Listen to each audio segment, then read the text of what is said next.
Hello, everyone. Welcome back to Vivid Earth. This is Anina Malherbe-Lan back, and today I have a very interesting lady with me, Alisa Saoni. Saoni. So, how do you pronounce that? Saoni. Saoni. Okay, Saoni. it's my South African accent coming through. But Alisa, I kind of met through Honey C. Golden, and I just loved the talks that they did on various subjects. And I wanted to get Alisa on because I think she has some fascinating information to share with us.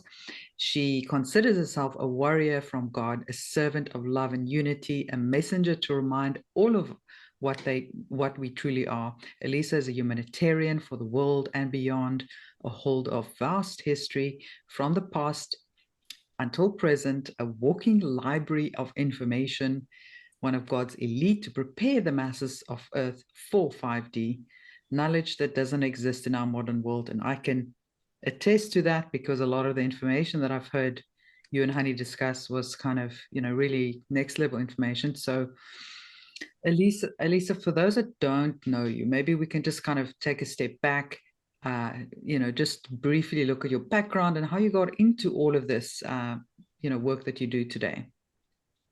Okay. I've always had these odd things that occurred in my life. We all have that little voice or telling you not to do something and so forth. And for the most part, we ignore it because we're young and vibrant and stuff like this here. But I did always have these little moments as I was growing up. And as I got into my adulthood, a young woman, these things that I would hear and feel, it kind of like changed. It went from like a teenage aspect to a young woman's perspective aspect of what I was hearing and receiving. And it turned into what I have told quite a few people. It was like my soul was wooing me, like my soul was romancing me. And I could hear these beautiful love poetries, romantic poetry. And I'm thinking, well, like, where is this coming from? Because in the world that I live in and the job that I did, when I build houses, that's a manly type job. And I wasn't very feminine, yet I'm hearing these very romantic poetry is the best way to put it, or words. And sometimes it would sound like a man, my father God, and then other times it would sound like the female mother God, and it was like after, I guess I was closer to 30, and I started looking at these things side by side, and it was like love letters being passed back and forth between the masculine energy and the feminine energy. Okay. And that was letting me know that those two things are part of me. Okay. They are definitely a part of me. And somehow my higher self was giving me these things to let me realize that, okay, that this kind of love does exist, but yet I couldn't accept that because I'm looking at the world and the world wasn't showing me that. So it's contradictive. It's like I'm feeling and experiencing one thing but living another. And it always has been with me. It's never gone away. It's had its downtime, so to speak, but it never went away. And I have told a lot of people that it was like my soul wooing me, and it did. It helped me understand the male and female energies and the perspective and the role that I took on as a female. Okay. And it's okay that I did that kind of job and stuff like this here. That's okay. But remember what you are. You are feminine energy. You are I want to say the reflection of Gaia and Mother God herself, in so many different aspects because women are diverse. The beauty of women is just so diverse. And you should be able to appreciate each of that aspect of yourself. Whatever picture you're looking at in the mirror, that's what you chose because that was you wanted to be. And you should love that version of yourself because that's what you chose to be, to Mm. express your love. But because I did a man's job, I needed that kind of balance, I guess. And that's when the poetry would come in handy. And I couldn't do it out in public like I wanted to, but it was just something that I did like a hobby. Whenever it hit me, I would do it in private, I guess, so to speak. But then in the 80s, or should say the mid 80s to the mid 90s, I was singing in a country band in Texas, and I was paying for my way through college. That was the point of it, not to be famous, just to pay my way through college. And because I had all these beautiful words that I could write and stuff, I started writing some songs, and people weren't ready for it, like the music you hear now that I do. People were not ready for this kind of music. If it wasn't about beers and bars and cowboys, people didn't want to hear it. So, and I got kind of discouraged, and God said, just put it on the back burner for now. And then years later, um, it got stronger in the things that I was being shown and told. But again, because of life, I really didn't pay attention like I should have. Life got the best of me. And but I want to say the moment that catapulted me to where I'm at now, it was unfortunately it was after I lost my husband in 2015. He was killed in a car accident, Oh no, and sorry. I had a house full of people and 5 handicapped children. My daughter, her husband, her child, and then my son and myself, and everything made 12. But whenever my husband passed away, I didn't have time to grieve, and I held it in because I had to take care of things. I didn't drop the ball, is what it's called. And so 4 months later, just to sum it up, 4 months later, I was coming home because I had to cross over the spot that my husband he died on. Okay, when I was going to work, I was going back and forth. And then 4 months later, I crossed that line and I finally snapped. And all the emotions that I held in came out. And I came home, I finished crying in my car and let it out of my system. But during that time of 4 months, from the time my husband had passed away, it's kind of like God wanted to comfort me, and I didn't allow it. I don't have time for this. I got to keep going, you know. And finally, whenever that happened and I snapped, I finally turned to God and said, "Okay, I'm willing to listen. What were you trying to tell me?" And crickets, nothing, right? So I thought because I ignored God that maybe this is why I'm not hearing anything. And I guess pretty good about 6 months later, and I was doing it every day. I'm ready to listen. What were you trying to tell me? What did you want me to know? And I was laying in my bed one night and sleeping, and then I heard the Father God, the male voice, tell me, say, "Alisa, I need you to get up."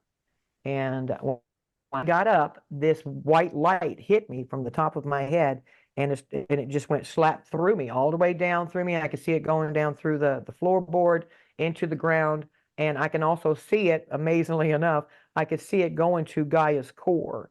Okay, and whenever it hit Gaia's core, that light came back up. It's like it rebound. So now I had a white light coming down and a white light going up at the same time. And whenever that connection was made, I can hear it was like the most profound love, romance, longing, needing, desire.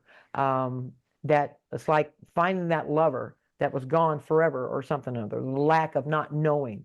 It was just so profound with so much love in it. And the light, it started out like a narrow thing, and then it kept getting wider and wider until I was actually consumed inside this light. And my body was vibrating. And I'm really surprised that that it didn't crack, I guess. My body was vibrating, but it wasn't painful. It was just vibrating. And even though I was in pure white light, I can see things were vibrating, which was really, really strange. And I can hear a frequency, but I was guarding my ears so it didn't crack my skull.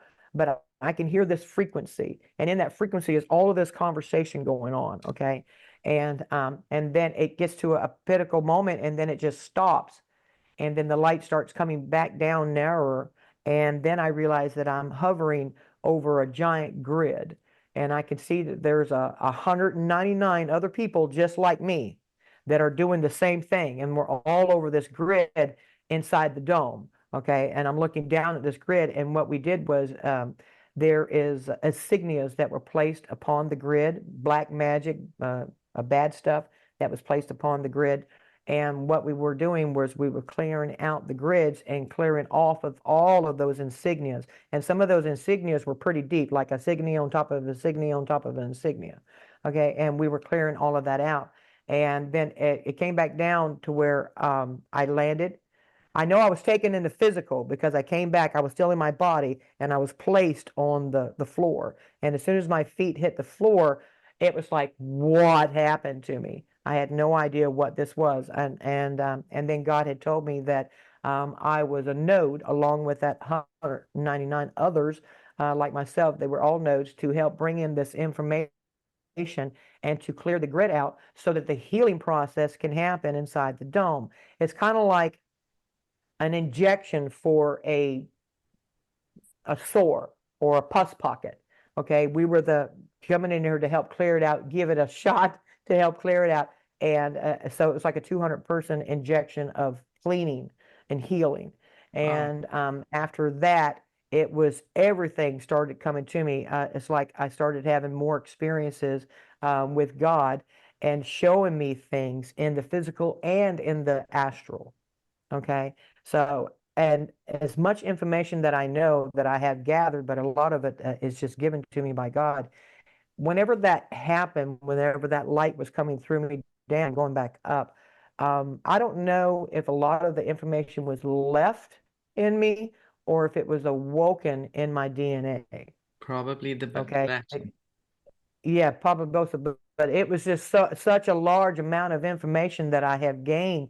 I'm very surprised on how I've retained all of it, to remember all of it. So I'm very impressed. So I know that God is with me to help me try to remember it so that I can come out here and answer questions for people to the best of my ability and keep it basic so that everybody can understand. But after and that incident of the light coming through me turned my hair white. This does not do justice. My hair is paper white. You know, and it was like, and that was letting me know that's how much energy was running through me. Wow. Okay. And so my daughter thinks that I should dye it. And I'm like, no, I earned it. So, but after that, I got to meet extraterrestrials and tartarians. Tartarians first, and then extraterrestrials with the Palladians. I got to meet two of those, and I got to meet an Andromedan and half Palladian gentleman, and then also got to meet some other people that's part of my crew. So. But I'm going to leave it right there so that you can ask me any questions going off of all of that. But that's pretty much how I got to this point was God let me know that this is what I asked for. I asked God, why me? Why me? And God said, because you said yes. That was my answer. I could use more than that, but that was his answer that I said yes. All of us did. We were asked by God to come and do a certain thing, and we said yes. So. Wow, that's profound. So when was this? What year was this, out of interest? This was by the end of 2016. My Okay. husband had passed away in May of 2015. Hmm. And then by that February is whenever that happened. So it was in Wow. 2016, February. So It's so interesting. I'm going to say I gave myself a Valentine's Day gift if God gave me one. Yes, yes. That's so interesting. You talk about the vibrating because I also, one night in my bed, I just started vibrating. Like I Mhm, wasn't scared or anything, but mhm, everything was vibrating and I couldn't move. And I didn't have the whole white light experience that you did. Maybe I didn't see it. I'm not sure. mhm, But that was somewhere in I think in 2021, sort of maybe a year or so after my sort of big awakening. And it's mhm. interesting that you mentioned that because it was such a strange experience, but it wasn't scary. It was just I knew something was happening, either to my DNA or something was going on to kind of Mhm. recalibrate me. Uh, Right. But and you could feel it from the inside out, not the outside in, right? yeah, it's like my entire body, all the cells, everything was just Yeah. vibrating, like literally. Yeah. It was, yeah, it Well, was I'm so glad you told me that because I mean, I've only heard of like two other people that has told me that they felt that that type of vibration. I know there's so many more out there that has felt that. They just haven't said it yet. So yeah. And maybe, yeah. I mean, you had a lot more sort of visuals and, about the earth and the grid and Mhm. all of that, which I didn't have, but it was just the vibrating part that I knew something was going on, something was upgrading me or preparing me or something. But it was, it was quite Right. profound. Well, when I asked God about the vibrating, a good answer that I got, it was like calibrating your system and your cells. And I'm like, okay, yeah, I understand that. So see, you got a calibration, I got a calibration. So that's fantastic. So, Yeah. but it does affect it. It's kind of like the cell has to vibrate to a certain point. Um, well, what I'm being shown is like our cells have like a glass bubble around it, just for instance. That's just for instance, because of what they have put on us. Now, if it vibrates, it's going to shatter that, right? So now the cell is free. So that to Mm. be the calibration to get all of that stuff off of the cells and open it up and ready to receive all of this new information, and it's not blocked by the crust on the shit on the cell. So Yes. Very, very yeah. interesting. Yeah, that's quite a profound story. Incredible. There's a few things that we can discuss today. While you were touching on the dome, maybe we can just dive in there. Just sort of, if you can just give us a quick summary of why we have a dome for those that don't know. I know, but I think it's an interesting topic. Why we have a dome over Earth, and what is the status of that dome right now?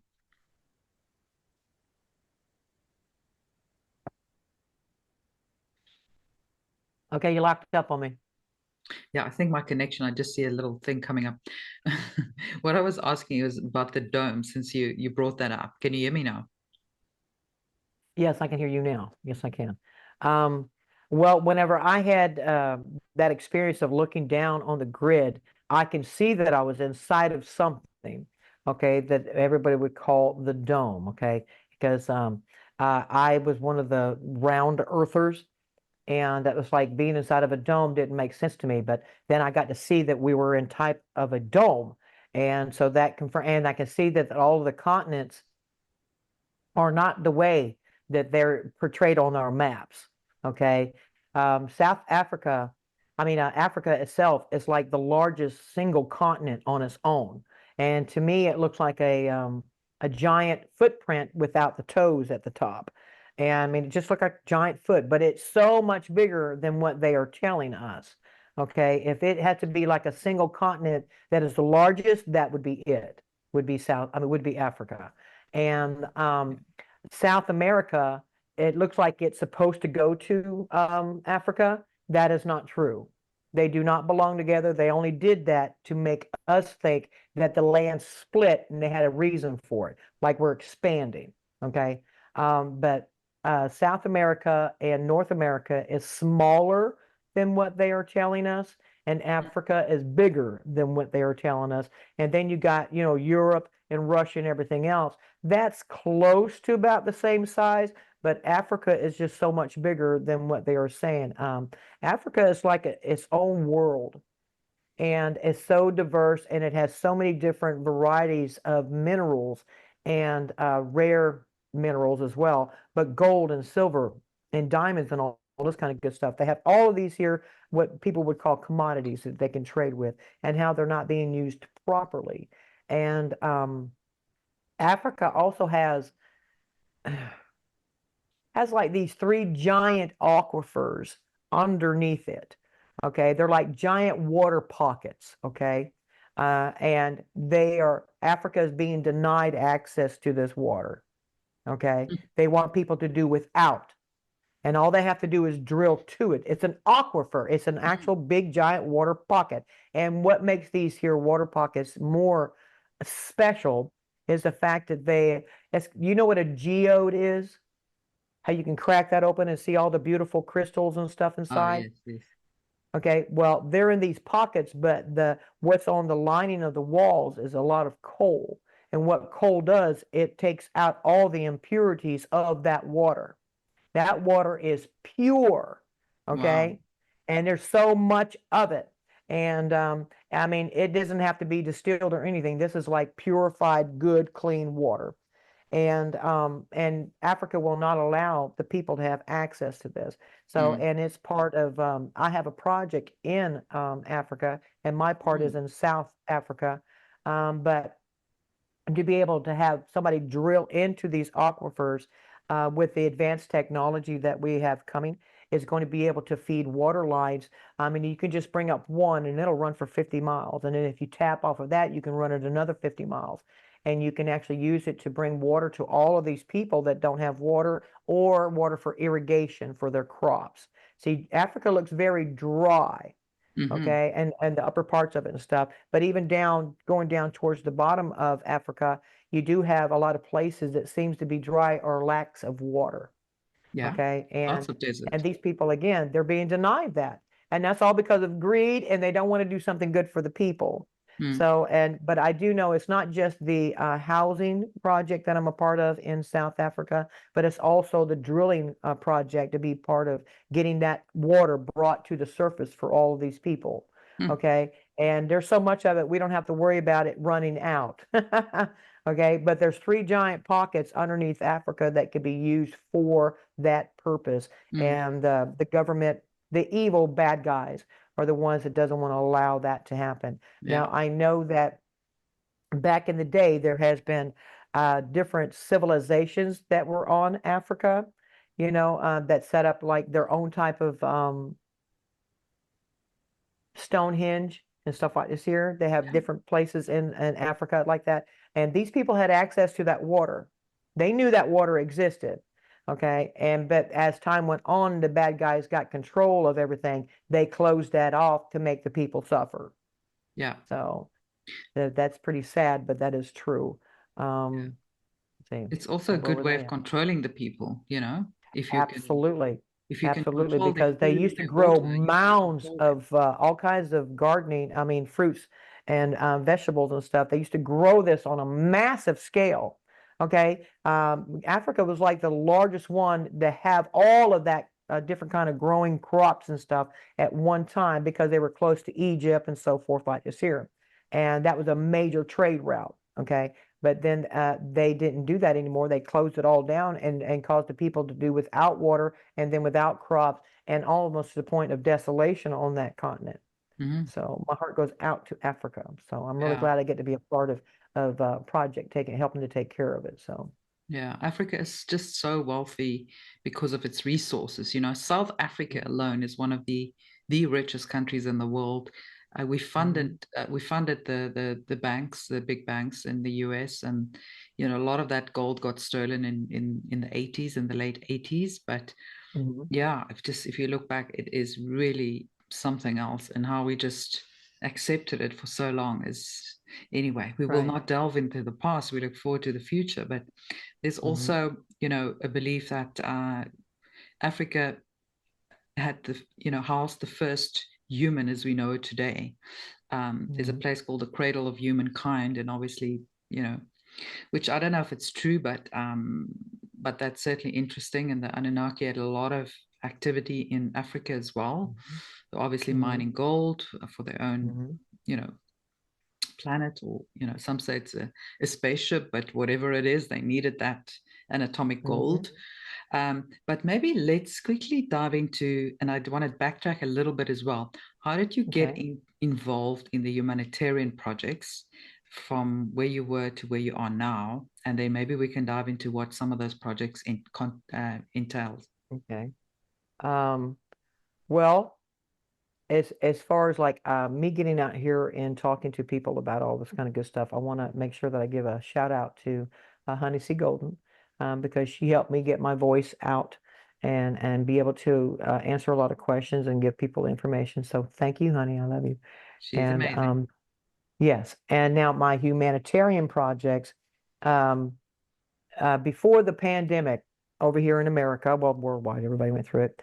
I was looking for a house, okay, something that I can, get for myself because this house that I'm in is not mine. And I was looking for to purchase a home, so I went out looking for one, and um, and it's kind of like it's really not what I wanted, but I found one that would work, you know. And then the pandemic happened, and the lady that I was dealing with the house was telling me, she goes, "Oh, this pandemic is bad. We have to take care of this in 24 hours." And I said, "I will not do this without a house inspection." And so she talked to the homeowner, and she came back and she said, "Well, the homeowner will drop $10,000 off of it if you do this in the next 24 hours." And I'm like, "I will not do it without a house inspection." So I lost that. That fell through, right? And then I was like asking God, what happened? I was right there at the doorstep. How come it didn't work out, you know? And then God said it's because I was settling. And I'm like, "What do you mean I'm settling? I was trying to get what I can afford." So, and then God said, "Well, if you had all the money in the world, no holds barred, what would you like? What do you want?" And I said, "Well, you know, that's a lot of money." So, and God said, "Don't worry about that. What do you want if you could have a house?"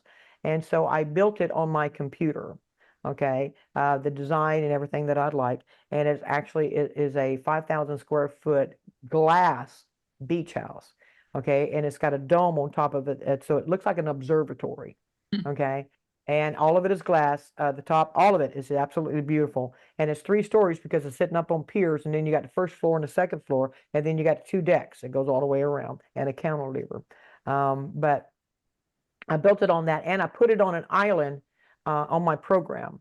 And if anybody wants to know how I built that, I did that on the Sims 3 old game computer program, because you can use cheat codes and you can manipulate the program to build just about anything without restrictions. So Wow. I don't really play it for the game, but I play it because it gives me free building program that I could use.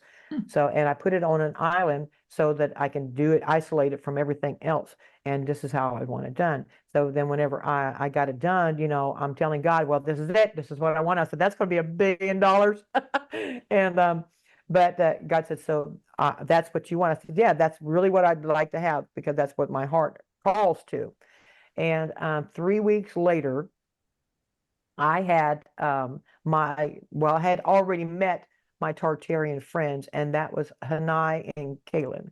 And they are Tartarians, and they look just like us. They can blend in rather nicely. But they took me to an island that had this glass beach house on it. Okay. And I was like, "Whoa." And they said, this is the beach house that you've been." I knew it when I first looked at it and said, that's the beach house I built, you know? And I was like, "How did you do this?" And how everything. And I had so many questions, but um, I had 2 people there that were telling me about this. And one of them was, he looked Mayan. He did. He had very much of a Mayan. And his name is Taskul or something like this here, but it means bringer of gifts. Okay. And then I think it's Sorina.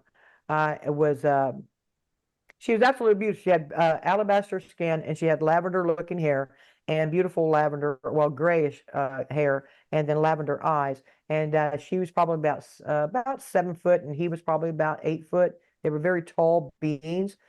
But they walked into this beach house, the glass beach house with me, and I'm looking around and trying to see piping, electrical lines, and so forth is here. And there's nothing like that. So I even went and looked underneath the sink so I can see if there's a drain to it. You know, I wanted to see how this thing was put together. And it was not, and it was so different than anything that I have ever created or built myself. But I asked them, how long did it take them to build this? And they told me that it only took like 3 weeks of our time, right? And I'm looking at this glass beach house, and I'm thinking, this is like a year and a half, a 2-year project in our time. And they did this in 3 weeks. And they said, "Yes, and this is what I want to do. I want to build housing, and I want to use this glass." Now, the glass that was used for this glass beach house, I want to say it's like 100 times more stronger than bulletproof glass. Okay. Wow. And it's absolutely beautiful, but it also has nanotechnology in it that if you want to dim out the glass, you just bring your fingers down and it dims it. Okay, and then you want to see through it, you can go up. But you can also put like screensavers on this glass. If you want the inside of your house to look like waterfalls, it can. If you want it to look like the desert, it can, because you can, just like a screensaver for your phone, you just upload it and you put it up on it. And you can do the outside the same thing. You can make the outside look like a brick house. You can make it look like a clam if you want to. You can make it look like the forest if you want to. And it's advanced technology that's coming with these here new housing that we're using. Now, there is still going to be houses that are built by wood, okay? And there will still be houses that are built by brick, because people have different preferences. People have different likes for their own identities, okay? So, but the glass houses will be put into the mix of it. And people will also be learning how to do, I want to say like hemp housing. It's kind of like a mud type housing. It can get squatted down and it turns into something. But there's such a diversity of the way that the housing is coming to us that's going to be available to us now. And I choose to do the glass ones because that to me is very productive. If you can do a 5,000 square foot house in 3 weeks, and with the tools that they have, that means a regular house, we can do a regular house in like a week. Jeez. So imagine that. Just with the technology that they're bringing to us and the new materials that they are bringing to us. So sure. No, I've just been through a house build, and it's been 9 months of plan approval and then 5 months of building, and it's just taken so long. So that yeah. sounds awesome, building a house in a week. Yeah, and because, South Africa is one of my major humanitarian projects. Now, I also have the state of Sao Paulo in Brazil. That's about 90,000 homeless people and inadequate housing there. And then I have Wrocław, Poland, and that is also about 90 to 100,000 homeless or inadequate housing. And then I have Mariupol, Ukraine. And that is not just housing, that is also infrastructure and rerouting ports to come in to bring in material. Okay, but it is also with the housing. But it won't be glass housing there. It'll be more of the granite marble type housing. Okay, something very strong and sturdy. And then I also have the state of South Carolina, where I am at, and then I have South Africa. And in South Africa, there's about a little more than 500,000 homeless or inadequate housing in South Africa. If that doesn't shock you, my brothers and sisters, nothing will. That's how many of your brothers and sisters are out there that does not have a home or living in a shack. Yeah. And that's the reason why this needs to be taken care of, because there's so many in need.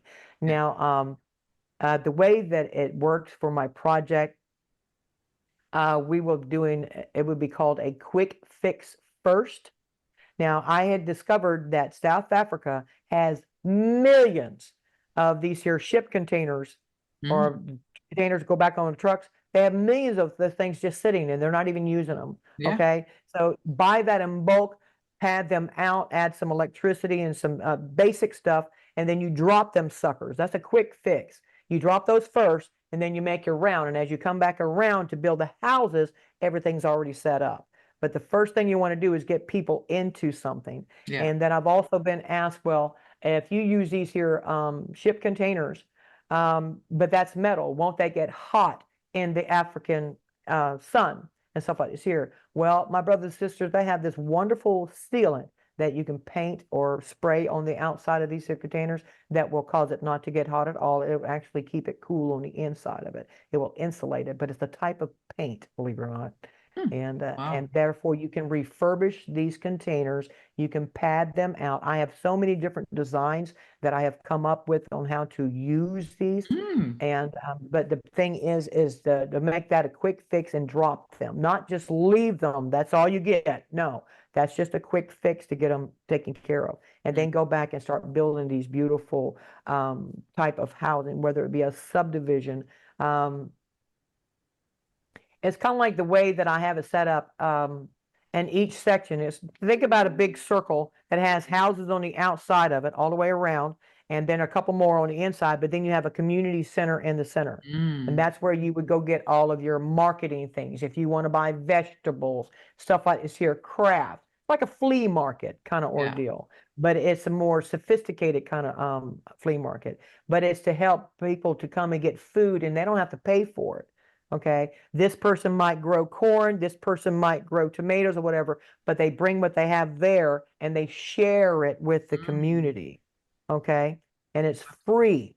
Okay, and also to be able to uh, I want to say at the same time of dropping down these here quick fixes of the containers is also get ready and prepped and tap into those water aquifers under the ground.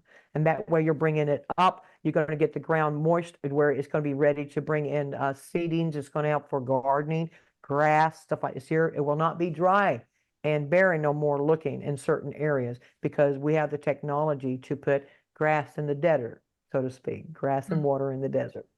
And so I'm looking forward to that. And then the electrical is at first it will be ran, I want to say underground. That's the best way to do it is underground. But they're telling me that that's only a short fix. And that's because we do have free energy coming. Okay. And it will be kind of like what we have with the line poles, but then take the poles and the lines out. It's all underground, okay? And therefore you don't have to have a pole outside. You have these little, well, they're not little. Get my hands in here. It's kind of like something that's shaped like an egg, okay? Except it's pretty big. I would say it's probably about 2 foot tall. Okay, you can use it like a statue or something in your house. You could put it up, but what it does is it draws in that energy and it feeds it to the house. Okay, so it's a receiver of the ether that feeds it to the house. Okay. All Mm. right. And you don't have to have it plugged up. The line's in the ground and it pulls it from off that line. It doesn't have to be plugged up to it. It can just suck the energy off of it. Mm. Okay. But these things are not harmful. They're very safe. I do like to look at them as mobile free energy units. Okay, like a generator, you can move it wherever you want to go. They even have small ones that you can use for camping. Wow. Okay, uh, uh, but they will be used in housing to supply it. It'll be in one spot. You can't just move it around, the bigger ones. You can't just move them around. You put it in one spot and it'll feed your house. Or if it's the community, you can have one outside. It would be like a beautiful statue kind of looking thing, but that would be pulling into energy for everybody. So, and it's absolutely amazing on the technology that they have. And then we will have replicators as well, but that's a little bit further down the line. But they can and will be used for these new projects in the building aspect Mm. of it Makes because sense. you don't have to cut down a tree if you can get a replicator just to pop you one out. Okay. I on my first project that I actually hands-on worked on was the island because I have the medbed facilities is also part of my humanitarian project. So I'm actually involved with 30 medbed facilities, and that's 26 islands, 3 ships, and 3 seas, and then one underneath the ground here in South Carolina where I'm at. So, but the very first one that I went to with Hanai and Kalin, the Tartarians, and Onar and Corian, the Palladians, was to set up the medbed facility on an island. So, and we used the glass that was used in that glass breach house. That is kind of like a mobile medbed unit. They can put it up and they can take it down, okay, and take it with them. It's very easily to set up and set down. It's kind of like if a lot of people remember that series MASH, and it was about a mobile medical unit that can be on the move. Well, that's kind of like this one here. They can put it up and then they can take it down very, very easy. But that's being put into the center of the islands, and then you have villas all the way around the outside because the overturn is about 5 days. You're not just going to go there and one day be gone. No, you have to go through counseling and different stages to get yourself ready for this. And especially if you have a family, that can be up to a week. Okay, so the turnover is not just in 24 hours, my brothers and sisters, but we have villas to accommodate for all the people that are coming in and out, including families, including animals with them, right? Mm. So, but the villas are built of wood. Now that's where I know what I'm doing, okay? And The wood came because we didn't cut anything down off the islands. We didn't destroy that wood. Okay. We got all of our wood out of replicators. Okay.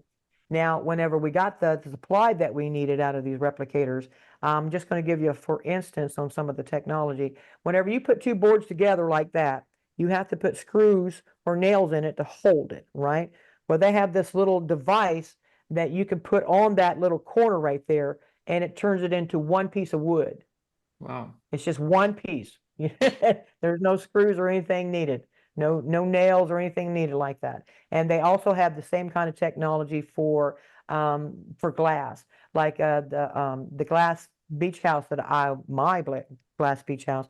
Whenever I was looking at it, it's like glass all the way around, but there's no seams in it like a window. There's no seams in it. So I asked, did you just bring in that one big piece of round glass? And they said no. And then they showed me that you bring it in pieces. And then when you put the two pieces of glass together like that, this other little device will run up that seam and melt it and turn it to one glass as it's going up.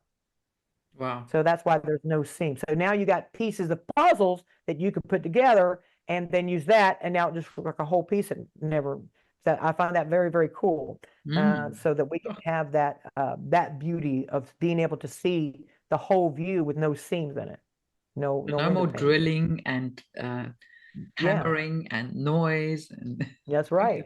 And this the shoehorn looking thing is shaped just kind of like a shoehorn. You hold it, and when you squeeze the center of it, it makes things levitate. That's how you pick things up and move them. That's how they did it back in Egypt and stuff like this. Here, even with those large things, they were bigger ones, but that's the same type of technology that they were using, that you just point at it and then it'll move. And I'm thinking, whoo, this is going to be so easy. So easy, yeah. Because I was kind of wondering. I really like the technology, yeah. I was kind of wondering in the new Earth, when the revaluation of the currencies happened and wealth has been redistributed, who's going to do all the work? Who's going to build the houses? Well, you've just answered my question now, because those people surely wouldn't want to do hard labor like that every day, like they used to, just to survive. Right?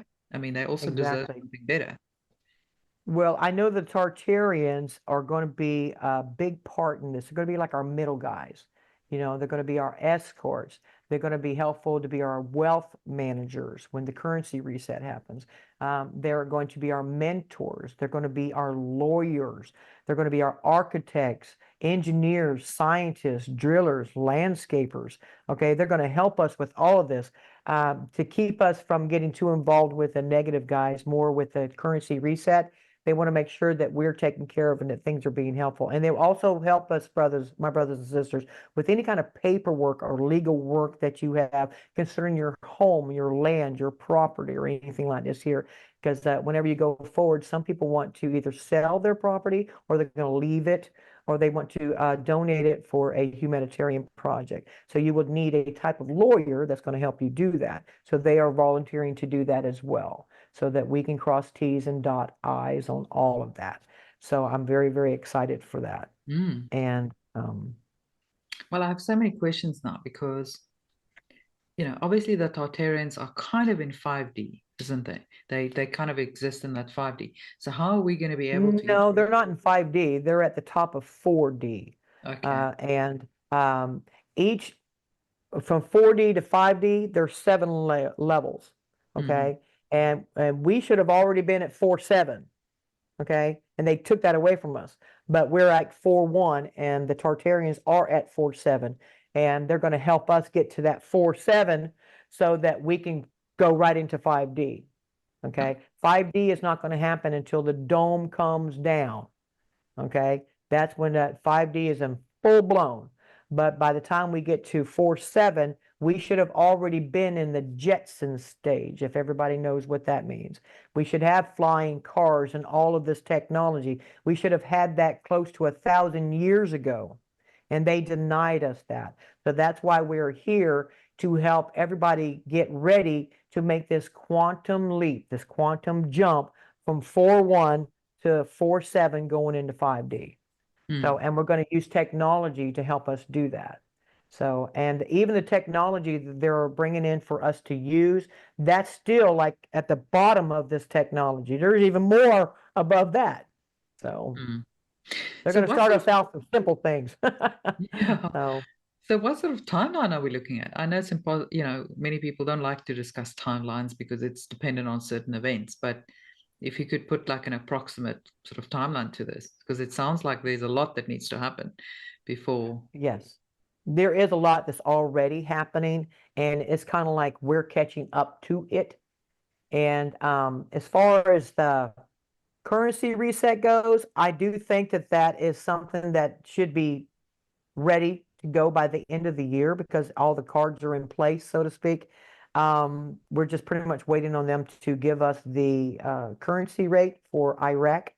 Mm-hmm. And it's kind of like Iraq is the first domino. Yes. Okay. That once it goes, and all of the other countries have to, because it's like two gas stations, they have to stay competitive, right? So Yeah. all the other countries have to do the same. And Iraq and Africa, out of 209 countries, 179 has signed on to BRICS, and Africa is one of them. Okay. They are part of the first beginning of this here new way of doing monies and based a currency based off of gold, not air. Okay, Thin gold-backed air, currency. really. Yeah, that's what America does. It's out of thin air. But the Vatican had, we're talking miles and miles, miles. I can't even tell you, maybe 50 to 100 miles worth of gold underneath the Vatican. Yeah. Okay, and all of that 650 gold. tons or something like that. Oh, they got a lot more than that. Wow. But all of the gold that was beneath the Vatican was stolen and taken from all of these other countries. And now that has been given back to all of these countries. That's how these countries can now reevaluate their currency. It's Yes. because they got their gold back. Yeah. Okay. So the good guys made sure everybody got their gold back to be ready for this here reset. And like I said, there's 179 countries that are already have joined BRICS because they have their gold back to be able to do it. So Yeah. I think that's pretty exciting. So Very. But I believe there'll be a basket of resources, if I can call it that. So gold, silver, it could be diamonds, it could be, yes, platinum. it's not just gold. They gave back all kinds of different things that they've taken from these countries. So yes. Yeah. Yeah. Yeah, that's super exciting. A lot of people ask all the time, but what's happening in South Africa? We can see what's going on in the US. We get all these like clues of, as the dominoes are dropping, that things are kind of moving in the right direction. It's a bit more difficult to get that kind of information on South Africa in terms of, okay, which domino is dropped? Has the president capitulated? How, far are we in this process? And it's super difficult to get that kind of information, but I think what you've just said is quite reassuring that there is something going on in the background.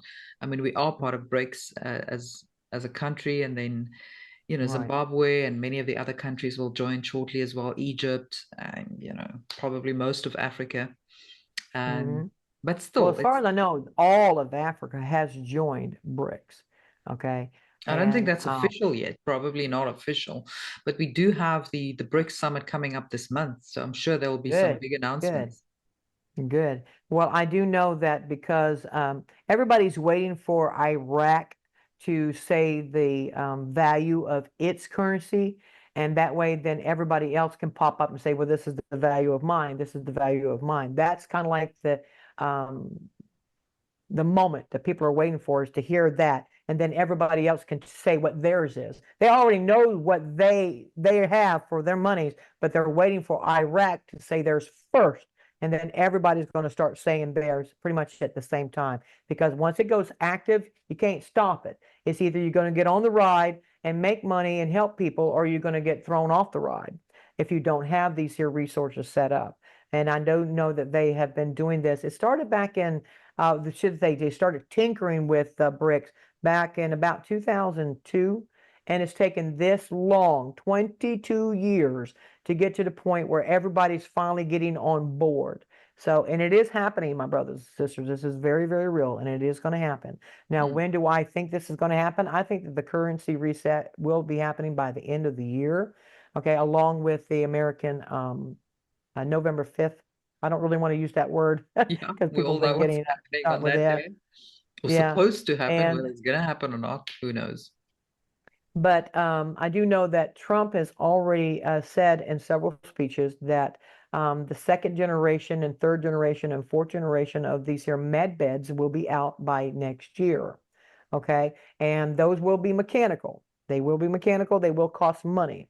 Okay. But they cannot cure, or they can't make limbs grow back, and they can't cure cancer yet, and they can't rejuvenate you.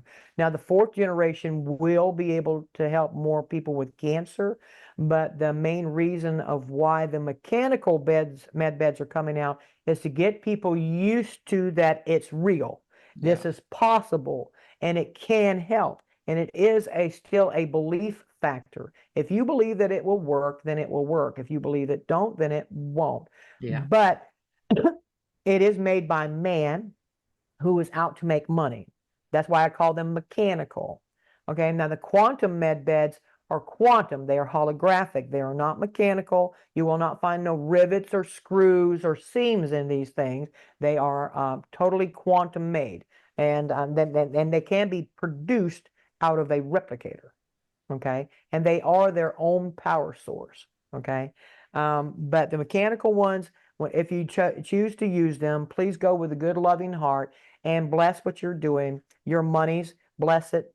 Make sure that you understand that that money was given to you to have this experience, to go do that, and thank God for it. And pray, for blessings on the monies, blessing on the machine, because God would have not have sent you there for that experience if you didn't want to experience it. So make it positive, my friends. Make it very, very positive. Mm. And but whenever the currency reset happens, because we know these other second, third, and fourth generation med beds are already available, those who want to have a humanitarian project can buy those things and then let people use them for free.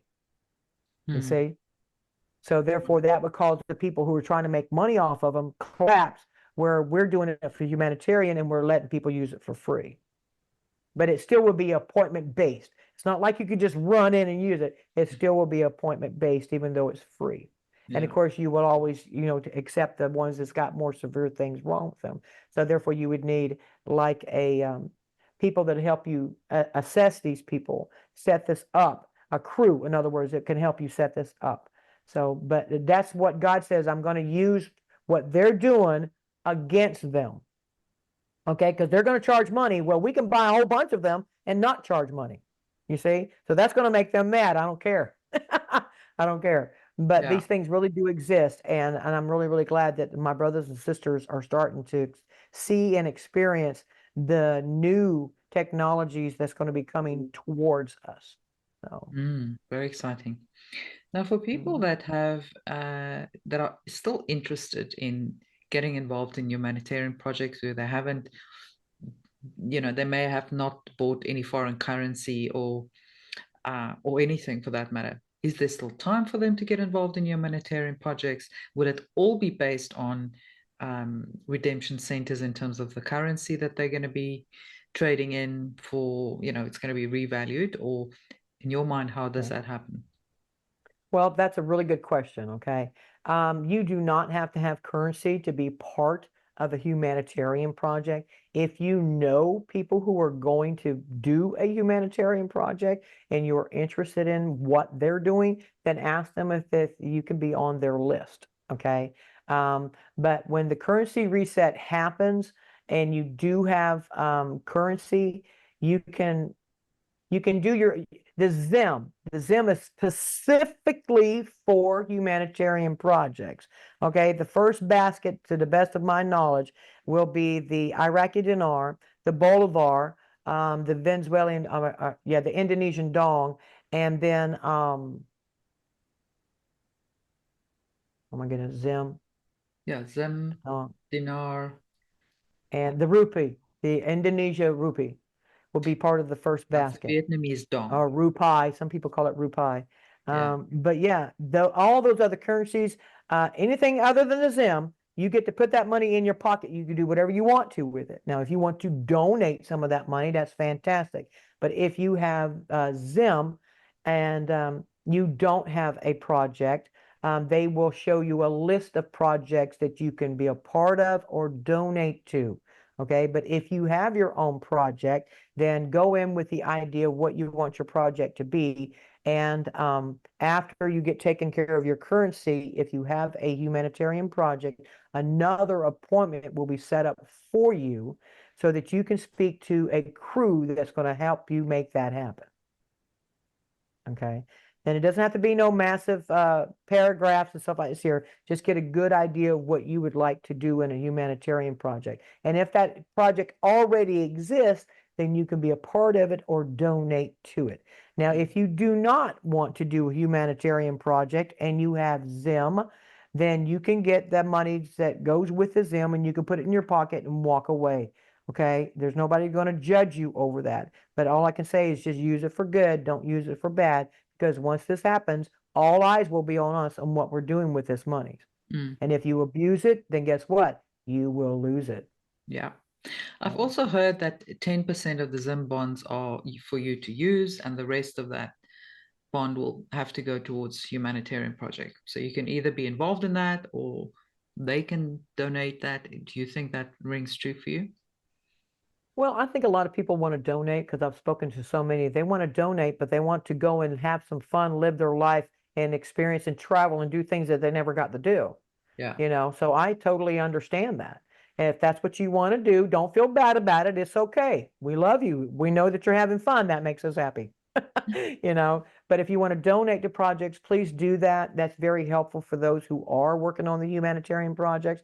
If you don't know who to donate to, then do something locally, like to new businesses that are coming out. That would be like herbal shops, things that are really good for us.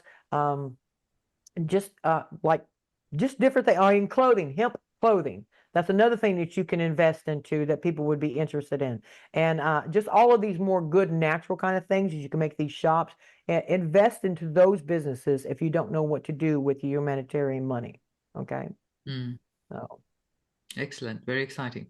Now, you mentioned we have to get from 4.1 to 4.7. Is that going to be sort of a gradual upgrade of the frequency of the planet, or do you think there'll be some event that will take place that will quantum leap us forward?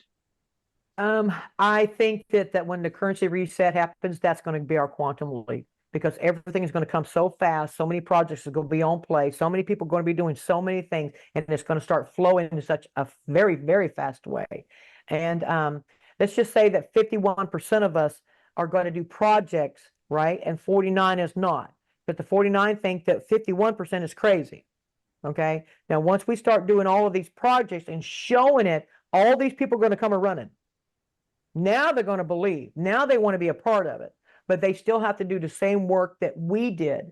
They have to clear out their dark shadows. They have to open up their heart. They have to change that hate to love so that they can get to the point where they can be in these quantum med beds. The quantum med beds are for those who have a high frequency. That's the reason why I keep telling you, my brothers and sisters, raise your vibration every day. Stay in the best positive mindset you can be, because that is what's going to keep you elevating in your frequency. Okay. It's not that you have to, I would say about the ones who are 75 to, I'm going to say 75% frequency. In other words, we only got a quarter left to go. Those ones will go into the med beds first. Okay. Why? Well, because they're the ones that's doing the projects. It's kind of like on the airplane. You put your mask on before you put the child's mask on. Okay. So, but God sent in all of these pros, okay, that came from 5D, 6D, 7D, and 8D dimensions. Okay. They were living their lives. They're having their world. They're with their families. Some of them are just doing parties, whatever it may be. And then God raptured those beings and brought them here to incarnate here so that we can get this stuff going faster and get it to where we can get our brothers and sisters ready for whenever the dome comes down. But there's about, I want to say there's 300 million. There's more than that, but the 300 million are like the first ones that get woken up. And then out of those, when I go in and to the med bed for my time, I will remember who I'm supposed to go get. I'll remember what their name is and where they're at. And then when I go get them, I bring them, they get in the med bed, they know who they're supposed to go get. So see, it keeps the domino effect. Okay. But that 300 million are the leaders, the way showers, the architects, engineers, everything, the advanced technology, quantum computer people, all of these advanced technologies, we are incognito. We are these higher density beings incognito that brought all of this knowledge with us to help. And when you get into the quantum med bed, it will take you back to your original blueprint. And that is everything you had planned before you were born. Okay. And then we forget when we're born. But you will remember everything, all of your gifts, talents, and abilities. If you can speak 10 languages, you can play all kinds of instruments, whatever it is, the gifts that you needed, and this mission will come to the surface, okay? And I know that mine is also speaking other languages because I'm going to be in other countries, okay? And being able to know how to use these tools and go forwards with the med beds, everything. It's already part of my DNA and it's waking up slowly. So imagine whenever I get in that med bed, I mean that quantum med bed, poof, I'm automatically going to know absolutely everything and know who I'm supposed to go get. Now, you were right about people are too tired to be wanting to build things and blah, blah, blah, right? Well, the Tartarians, again, are going to be our part of our teams, like our work managers or work foremen. They'll be like the ones right underneath the main guy to help things get going. But everybody below that, you hire the locals, okay, to build this stuff, because now you're giving them jobs, you're giving them money, you're giving them security, and you're giving them a sense of pride, and they use their own hands to help build their community. So they'll love it more and they'll take care of it better whenever you do that. Okay, so it's not just that. That's how other people will get money. That's how other people get paid on these humanitarian projects. Is that you want to hire the locals around that resonate with you to give them something to do, to make them feel proud. You know, that they're a part of such a project. And what does that do? That raises their vibration. That raises their frequency. You see? But So it it's a won't chain be ball like effect. hard labor like it is now, because you say Right. It won't there be will be hard labor. tools. It Exactly. won't be like 8 hours of hard labor every day and working 6 days a week. So the hours will be different. The labor will be less heavy. It will be a different rhythm, so to speak. And they'll be happy. They'll have more time to spend And they'll with be their glad to families. do it. They'll be happy to do it. So that's another thing. It's like you're raising their frequency, you're raising their vibration, and it's like they can, and that's when people start seeing that other people really care, and it brings us together.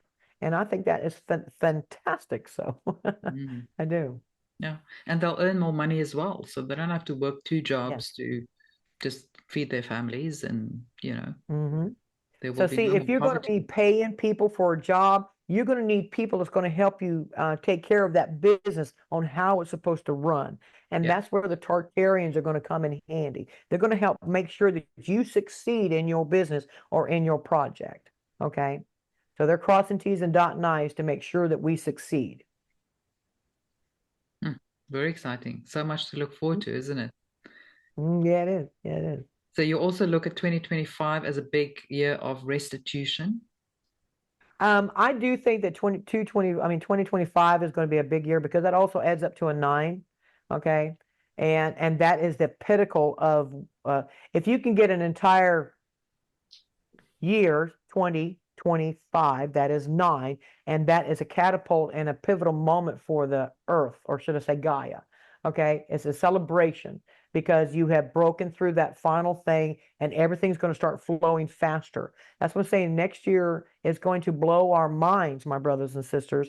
I mean, I don't know what they're saying in your country right now about these second and third and fourth generation med beds, but they're talking about it here in America.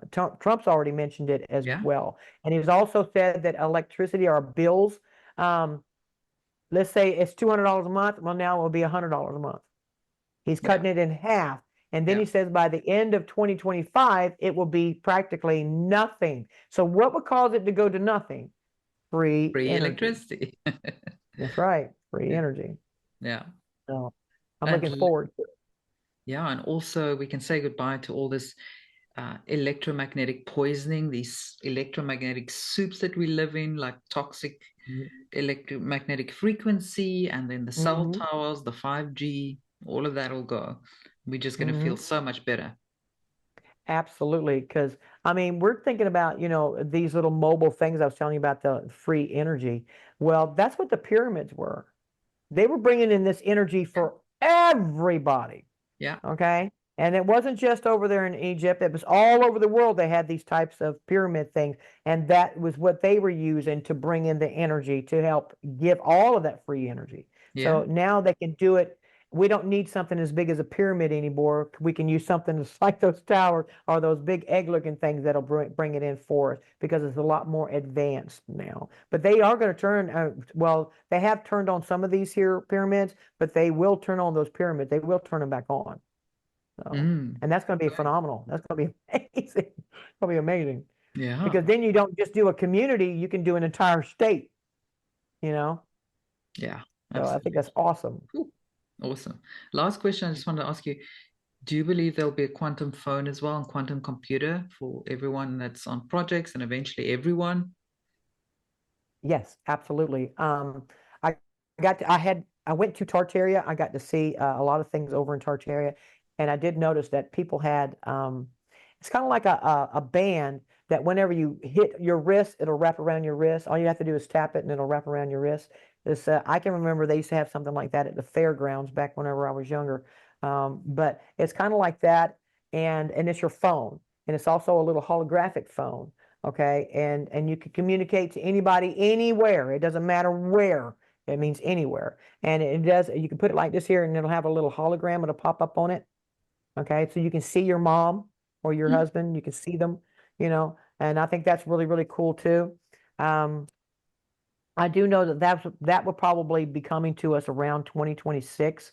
So that'd be like a nice Christmas gift or early year. Well, no more Christmases, but yeah, I think by 2026 they're going to introduce this new type of phone, because they're already coming out with the ones you can put on your wrist now. Okay, but the ones that Tartaria had, these are far more advanced. I mean, you can take it off and you can use it like a camera or a recorder. I mean, it's actually very versatile, but you can just put it on your wrist. But it is so that you can talk to anybody, anywhere, all over the world. Okay, it doesn't have a limit, in other words, and you won't be charged for these. These are free. These will be free. Okay, and let me see. I think that the 2025 is going to catapult a lot of things with the new technologies for medical. Okay, and also with being able to grow cleaner food. Okay, because we're going to go back to that. We don't have to use GMO items anymore. I don't know if Africa knows anything about it, but here in America, we had a thing that was called the Chevron case that got overturned in the Supreme Court. Yeah. And what they do is they're like the gods of regulation. Yeah. Okay. Well, now they don't have no more authority to do that. So now you can go to the doctors and ask for alternative medicines. You can ask for alternative treatments. You can start using more herbalist things that are better for the body instead of them forcing us to take a medicine. Okay. So that's going to definitely change as well. And I think that 2025 is going to catapult that. So we stop putting negative things in our body and start putting more positive things in our body. So, yeah. Hopefully all the heavy metals and all the toxins and the poisons will disappear pretty soon as well. Oh, yeah. Because I do know that the 3 stages for the quantum medbed, the first stage is think about your chakras all lined up on top of each other. Imagine them being out of whack. Okay, what it does, it takes them back and it lines them back up and it tunes them up. Okay, and then whenever that happens, then the second stage cleans all the metals, all the toxins, all the poison, and the trauma out of you. Okay, and then whenever that's done, then the med bed will regenerate you back to 25. That's the lowest you can go, everybody. You can't go lower than 25. So, but you can stay 40, 50 if you choose. Nobody's going to force you to go back to 25. But most of the men think that 30 is their prime, and most women think 25 is their prime. But there's still a lot of people in there that decide, like a 70-year-old that just wants to be 40, or a 90-year-old that wants to be 50. You will still see some differences in the ages, but most of them will be about 25 to 30, because we need these young, strong bodies to do these projects. That'd be very helpful. Indeed. That's very exciting. Thank you so Hmm. much for sharing all of that. And I believe you're a very talented musician as well. So I've listened to some of your songs, beautiful, and we'll definitely share that as well so people can listen to that. And just it helps raise the frequency, isn't it? Yes, yes, it does. And the words with it just makes it even better. And so God has inspired me to reach out, and it's like I can reach people even through music, just to put that more positive stuff in their mind. And my songs, um, they actually talk about everything that we discuss in the community about Mm, UFOs, advanced technology, 5D, the corruption of the governments and stuff like. But it also has a lot of them. It's about God and who we are. We are God in a body. That's come here to make things right. So I do believe that my music helps. I really do think that it helps the world. And I really love the comments whenever I get these compliments from people, because it makes me feel like, okay, well, what I did was it did something for somebody, so therefore it served a purpose. yeah. So, but I did want to share with you that I told you that I have been inside Table Mountain. Yes, please tell us. Okay. There is a medbed facility there. There's actually a massive medbed facility in there. Wow. Okay. And that was the first place that I actually got to meet what is the Lyrans, the more lion looking beings. And that they are like 15 foot tall, no lie. They're like 15 feet tall and they're Wow. huge, but they're so kind and they have a sense of humor because they don't want you to be scared or intimidated. But the reason why they have them is because they are security, because they can read your energy. You Wow. cannot get through or anything because they can read your energy. But yes, Table Mountain, it used to be an observation deck to where they can look out on everything and observe the people. This is the bad guys, but now it got Mm, taken back from the good guys. So now only do they use it as an observation port, they also have a massive med bed facility in there that has been prepped and ready to those people in Africa has a place to go and get now they're all over, but this is just at the bottom of Africa. mm, But I did find it highly impressive that I got to be inside that facility because it's not just a med bed facility. It was actually an observing port. They were looking out at everybody out of these huge looking windows that y'all can't see. We can't see. But from there on their side, it's like a see-through mirror. mm-hmm. It looks like one thing on the outside, but you can One way see through glass. it. Right. Yeah. And but there always was observing people and causing problems and stuff like this here. But that has been taken back in control with the good guys, and that has been prepped. And I do know that it will be soon. They won't give me a date either. They won't give me a date, but I do know that it will be used soon to help the people. Because I am dealing with South Africa. That is one of my places that I'll be dealing with because that's going to give me my healthy workers. Mm, Okay. Why do I need to bring them in from someplace else when I can do it right there? You mm-hmm. know? So I do know that I will be a part of that med bed facility Mm, because I'm going to get a lot of my workers out of there. mm. So that's going to be very helpful to me. That's exciting. And a lot of people have been Mm. saying Africa's got the biggest tunnels or dams in the world. Has all those been cleared out? Are they still, do you know if they still that needs to be cleared out? There's a few left, but nothing major. The majority of them have been taken care of. The worst ones that I seen was in Ukraine, but the ones that was in South or in Africa, those have been cleaned out, and a few of them have been refurbished and for the med bed facilities, Repurposed. but they Yeah, had to that's what go I in there thought. and clean out all of that negative energy. Yeah. Okay. But some of these here underground bunkers, they weren't really called bunkers back in the day, but the Africa was the first continent that the Anunnaki came across. Okay, that's where the roots of all of this come from. Okay, it Mm-hmm. all came from Africa, and the Anunnaki came here, and the people that were already here are called Tarians. Okay, that's what the natural race was on the planet. We're called Tarians, and they did. They weren't black. I would want to say that they were more like a brown people, like Indian people. They were something like that. Well, whenever and the Anunnaki, they have green people, okay, and they have blue people, and then they have black people. okay? And that the black ones was the one that was on the ground being an authority. Whenever they did the genetic things to us to make another race to dig gold for them, they mixed their DNA with our DNA, and therefore that produced this here more African-looking species, okay? And they were also the rulers in Egypt, okay? King Solomon was a black man. I don't care what anybody says. I've seen him. He was a black man.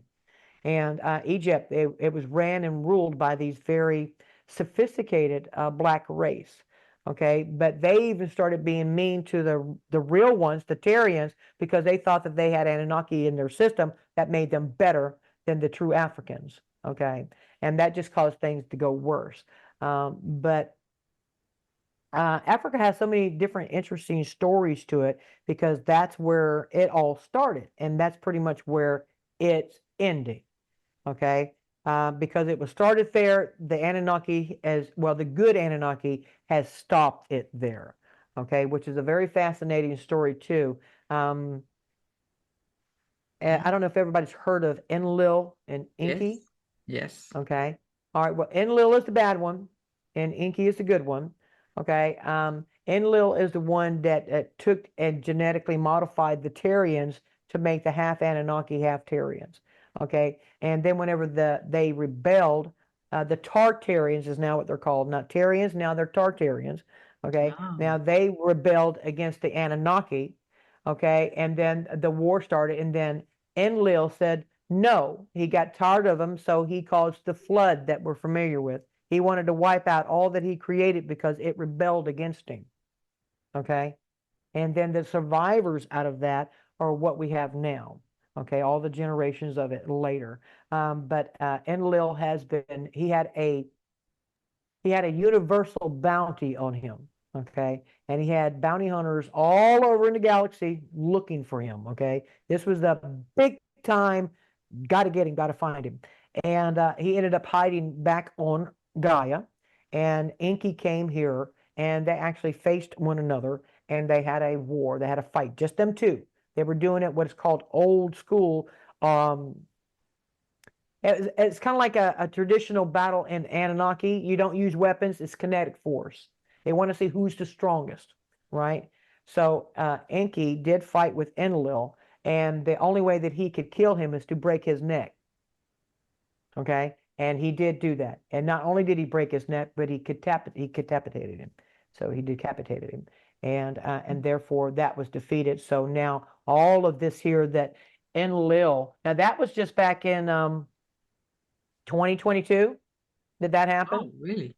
Yeah. Recent. Yeah, because he was trapped inside here and he couldn't get out because we're inside the photon belt, right? Well, he can't leave the dome because the photon belt light is out there. He's trapped. So Enki came here and found him here. He couldn't leave either because he knew he had a bounty on his head. Okay. So he kind of like a coward, he hid here. And then Enki came in, found him in the depths in the belly, as it's called, the belly of Gaia. That's where he found her. He found him. And then they had a battle towards each other. And they walked up to each other like gentlemen. You know, they had some words towards each other, and they knew that this was going to be the final battle. And it was all based on kinetics. And therefore, whenever that happened, Enki did get the advantage of him. He asked God for strength, and God gave it to him. And then he ended up snapping Enlil's neck. And then he decapitated him because the head had to go back to his world to show he did it. Okay. Wow. So I thought that was an epic fight because I got to see it. It was like, holy shit. Wow. It was epic. I mean, wow. I wish I could show people some of the things that get shown to me. So I really That's do. incredible. I guess we will get that technology where you can just create like a holographic vision of what you see. That would be cool. Yeah. Well, the future technology will be able to do that. We'll be able to put something on us and it'll show it for us. And that's going to be actually used with teachers as well to teach children, you know, and then they could put it on too, or just put it into their mind and then they could see it as well. So it's like a great learning tool if you want to explain a story to somebody. So now you're not just speaking it, they can see it. Fascinating. So I think that's pretty cool. And what about Marduk? I mean, I had some reports Marduk is now in Africa. Well, I heard that maybe a year or two ago. Do you know where Marduk is? Because he was pretty evil as well. Marduk is no more. Once we hit that photon belt, because it's pure loving energy, all negativity gets taken out. The only negativity that's left is what's inside the dome here. But Marduk and all of those bad characters are no more. Okay. And Marduk was based off of Enlil. Okay. Same person, same person. Okay. They try to tell you it's somebody different. And it's not. It's the same person. Okay. Wow. But Enlil has been taken out, and we don't have to worry about that no more because all the negativity is gone. But a lot of people say that the Anunnaki are bad. Yes, they did some very bad things, but just because one bad apple doesn't make the rest of them bad. Yeah, you can't put them Okay. in the same basket. All. Right. Well, they are two different sides. It's just like here, there's good guys and bad guys. Yeah. You know, and they have the same thing on Nibiru in their world. Now, our star hit the photon belt in 2012. Okay. And that's whenever everything gets cleaned off. To me, I call the photon belt like a galactic star wash because it washes all the negativity off of the stars and the planets, right? Well, Nibiru's star, Nemesis, is part of our star, right? So, and it knew that it was going to hit the photon belt. Okay, so the Anunnaki was like, oh crap, we got to get our shit together because we won't be able to survive when we hit that photon belt. So Enki starts getting everything corrected on his world because he knows that when we hit the photon belt, they're going to hit the photon belt. And he doesn't want to pay the ultimate price. So he did what he should have done. He confessed to God, he cleaned it up, he changed everything, he said, I want to make this right. And then God allowed him to do that. And now he helped save the people in his world, but he had to take out Enlil here. Okay. So, but whenever their star and our star hit the photon belt, everything is cleaned now. So the Anunnaki are the good guys. Okay. They're helping us.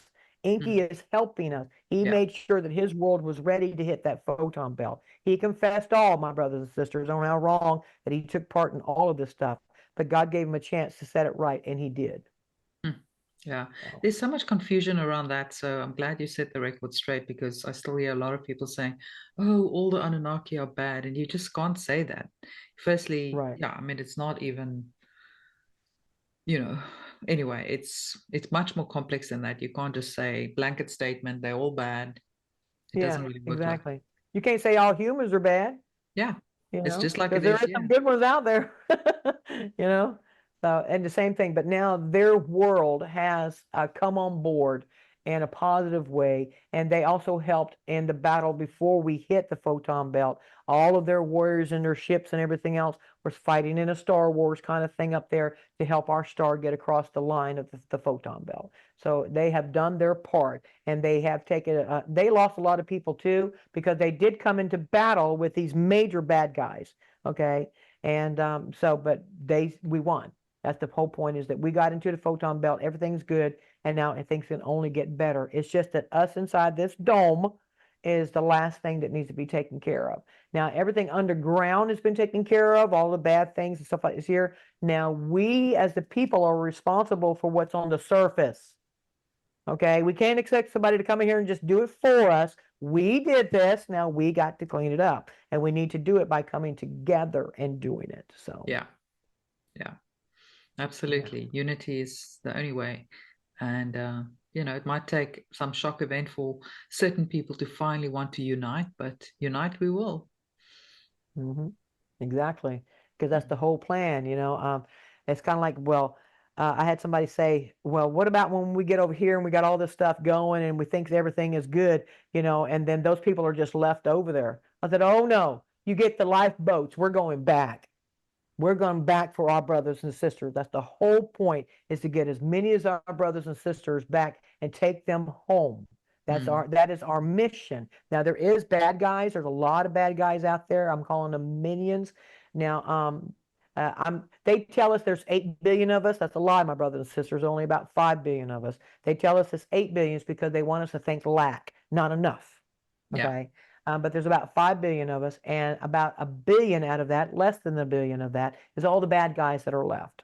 all the minions, all this kind of good stuff. And that's really not a lot when you spread it out, you know, Yeah. but you got them here, here, here, and here. But we're responsible for taking care of those. Now, out of that billion, I would say less than a billion, they will not be going forwards. It would be like 4.1 billion will go forwards, and the others will not. And that's their choice, okay? That is their decision on that. They want to take as many people with them as they can because their mentality is like, if I'm going down, I'm going to take your ass with me, you know, Yeah. and we can't allow that to happen. And because there's more of us than them, we will succeed. And when people are sitting in their houses watching TVs, they think that there's more bad guys than good guys. And that's not true. They're trying to trick you on these television. Yeah. They're trying to tell you a lie. And they want you to make you, and then, and here in America, they want you to think that everybody in America is gay and transgender. That's bullshit. That's like 4 or 5 people out of the whole, you know. Yeah. But they try to give people that mentality of this is the truth. No, that is not.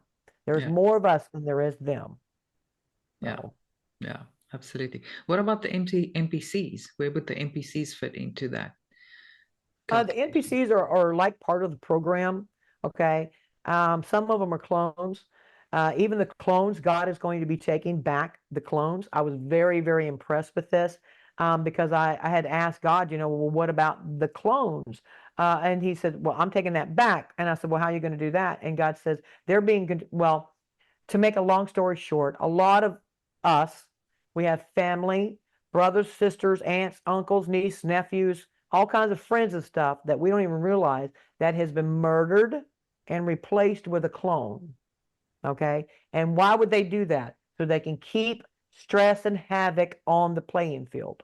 Okay. The alcoholic, you know, the druggie, all these characters that makes things so much harder in our lives. Okay.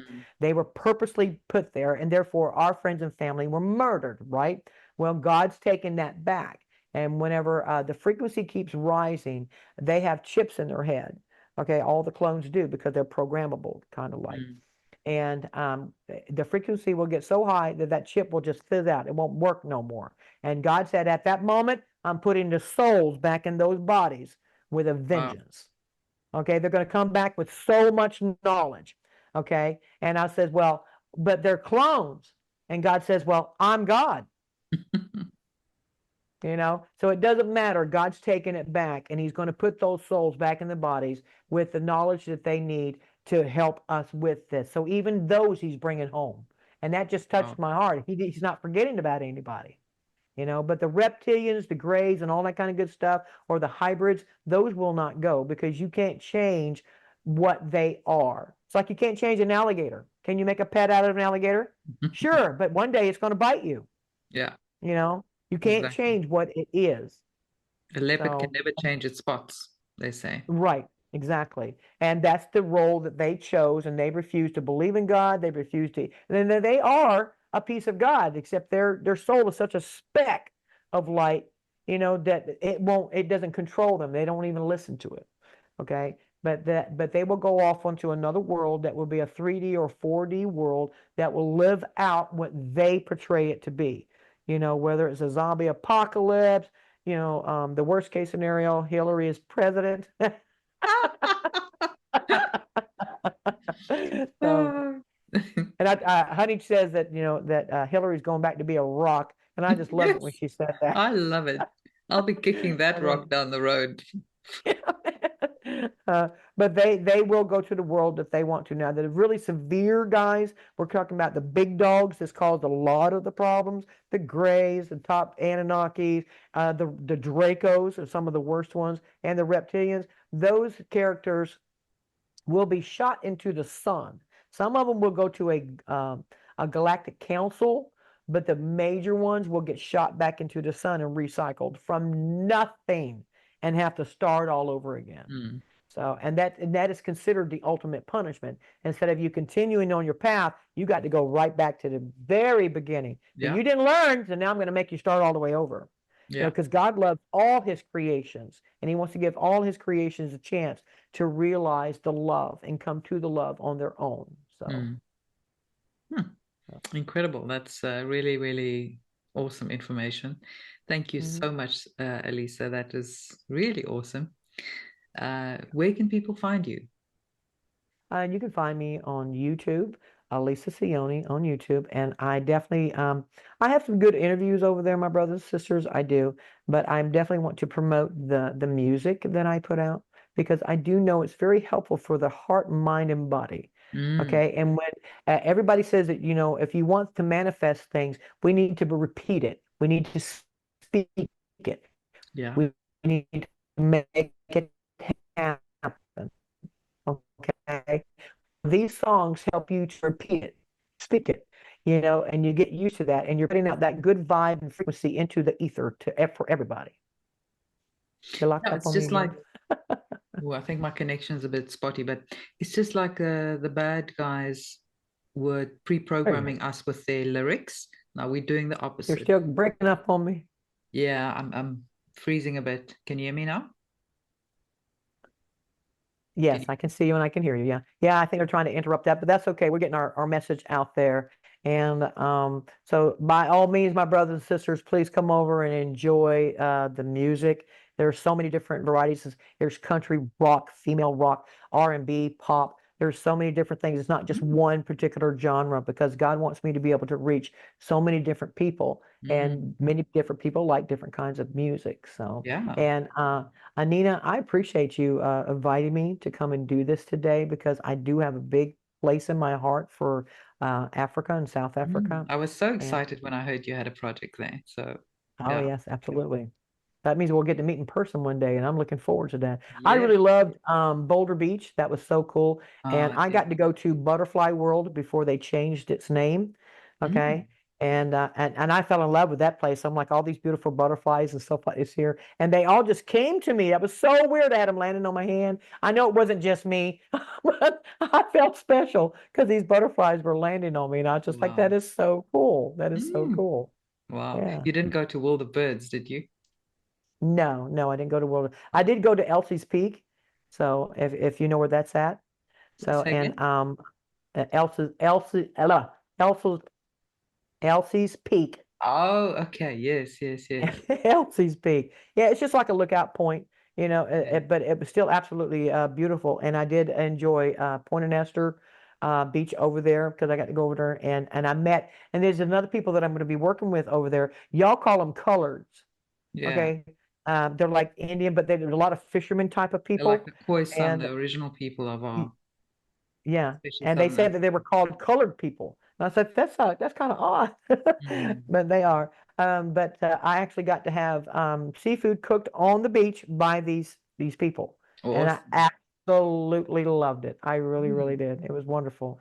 So I've come to appreciate South Africa in a lot of ways. So Mm. because I'm going to be there a lot, so they wanted to take me there and show me. Now I got to go to these other places as well in these other countries, but there's just something about South Africa that's it's like I belong there. I've been there. I've been through this Mm. kind of thing. I don't know. It's just something I just love it. I absolutely love it. So Wow. Well, we will welcome you back as soon as you are back or coming this way. Please let us know. And I'm sure there'll be lots of brothers and sisters looking to meet you as well. okay, well, and now you can tell all my brothers and sisters in South Africa that's watching this. I want you to look at Table Mountain and say you deserve to get in there and let them know I deserve to get in there. You let them know that you are aware that they're there. Yeah. Okay. Set the intentions. That's right. So. That's So is there awesome. anything else that you want to ask me, my friend? I think that's we've gone on for quite a while. Maybe we end it there and we can do a part two because there's a million other questions I Absolutely. can ask you, but then I'll keep you here for 3 hours. We don't want to do Well, that. I did do just a show. I put it up this morning. I got to speak with some military gentlemen, Mm. and they were asking me some really good questions, and it went for about 3 hours because they had so many Oh different wow. questions they want to ask me. So I mean, if you want to do something like that again as a part two, Mm. absolutely. So I would Yeah. definitely tell everybody go over there to my YouTube channel because I just put it up, and it's with Oh, brilliant. Hotel Night Watch. And it's actually a really good interview. I cover so many different things because they left it open for us to talk for about 3 hours. So I got to Oh. cover a lot of different bases. So Oh, awesome. I can't wait to watch that. And then I heard you did an interview with SG Anon as well, which I'd oh love yeah. to get as well because he's so kind of proper, and I'm sure you stretched his brain and in all different ways that he never thought possible. Oh, Um, he was quite surprised. He said he couldn't stop picking his jaw up off his desk. And but now he has invited me back, and I'm supposed to do a show with him on the 25th. So he oh, wants part awesome. two. He wants part two. That's so awesome. I think I'm doing one either on the 24th or the 29th with him again. So Oh, cool. yeah, so we'll chat about that. Well, I'll have to check you out whenever you're talking to him then.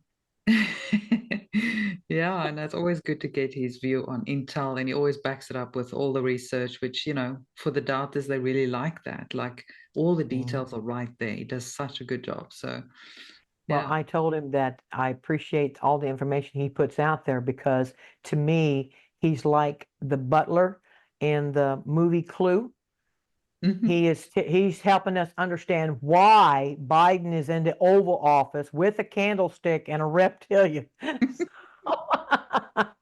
So, because he's definitely helping us to put some pieces together. So Yeah, I let him know that he's a very nice young man. I did he appreciate it. is. So I'm looking forward to actually going back and doing it again because he was really nice and he's informed. That's what I really like. He's young and he's Yeah, informed. yeah, That's what's so cool. yeah. Yeah, no, he's awesome. I look forward to watching it. But thank All you right. so much. We'll definitely do a part two, and fascinating information. And thank you everyone for listening. And if you have any questions, next time we have Alisa on, maybe we can answer some questions. That would be Absolutely. awesome as Yeah. well. So it becomes more interactive. Yes, and I'm looking forward to whenever you put this up on your channel, and I want to see the questions that come in, because I know I'll get them on my side too, but I want to see what they have to say in South Africa. Yeah, yeah. So I've got a So, lot of yeah. Americans on my channel as well, but definitely a lot of South Africans as well. And they love to hear new information. So a lot of Mhm. awake people here as well. Okay. All right. Well, I'm looking forward to receiving the link so that we can share our story with the world. Mm. So, It'll probably go up tomorrow. I'll share a link with you. okay. All right, and I'll be able to download it, right? Yeah, or I can send you the video so you can use it as well on your channel. I'll Yes, send you a thank you. I WeTransfer appreciate that file very, or very much. something. Okay, that will work. That will work just nicely. And Awesome. and I'm going to again, say goodbye to the audience, and then you and I can just uh, finish okay, after that. okay. Thanks, everyone. Thank you, Alisa. Really appreciate it, and see you soon.